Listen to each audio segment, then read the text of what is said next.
తిరుమలలో నిన్న జగన్మోహన్ రెడ్డి ప్రస్తావించినటువంటి ప్రధానమైనటువంటి అంశం, ఛార్జ్‌షీట్‌లో పెట్టబడినటువంటి అంశం. ఇది ఏంటయ్యా అంటే, గతంలో కల్తీ జరిగిందన్నటువంటి అనుమానాల మీద చెక్ చేశాం. అప్పుడు ఆయా సంస్థల దగ్గర ఒరిజినల్‌గా పాలు తయారు చేసేటటువంటి సిట్యుయేషనే లేదు. కాబట్టి అక్కడ వాళ్ళ దగ్గర వాళ్ళు కొనుగోలు చేసింది ఇన్వాయిస్‌లు చెక్ చేసిన దాన్ని బట్టి వాళ్ళు సింథటిక్ నెయ్యి తయారు చేసి ఉంటారు అని అనుమానిస్తున్నాం అన్నది పేర్కొంటూ, అందులో ఉద్యోగుల మీద కేసులు పెట్టడం ఇది ఒక ఎత్తు. రెండవ పాయింట్ ఏంటయ్యా అంటే, ఇందులో 2024లో ఈ ప్రభుత్వం వచ్చిన తర్వాత 4 ట్యాంకులు నెయ్యి వచ్చింది ఈ బోలేబాబా వాళ్ళ దగ్గర నుంచి. దాన్ని తిప్పి పంపారు, చెక్ చేసి నెయ్యి బాలేదు, క్వాలిటీ సరిగ్గా లేదు అన్నటువంటి.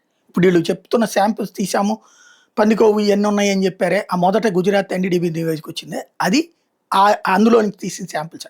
వాస్తవంగా శాంపుల్ తీసేటప్పుడు ఒక మ్యాజిస్ట్రేట్ ఎంఆర్ఓ సమక్షంలో పశుసంవర్ధక శాఖలతో తీయించాలి, లేదా మ్యాజిస్ట్రేట్ సమక్షంలో అంటే లోకల్గా ఉండేటువంటి జడ్జి గారి సమక్షంలో తీయాలి శాంపిల్.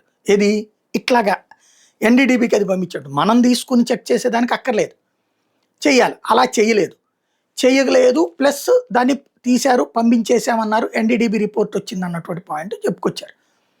అయితే అక్కడ విషయం ఏంటి, ఈ ప్రభుత్వం వచ్చాక వచ్చిన ట్యాంకులు 4 కూడా దాన్ని తిప్పి పంపితే కిందే ఏదో సెంటర్లో పెట్టుకుని వేరే వాళ్ళ ఆర్డర్ పేరుతో వేరే వాళ్ళు సప్లై చేశారు. అంటే ఇదే ట్యాంకులు మళ్ళీ తీసుకొచ్చి పెట్టారు.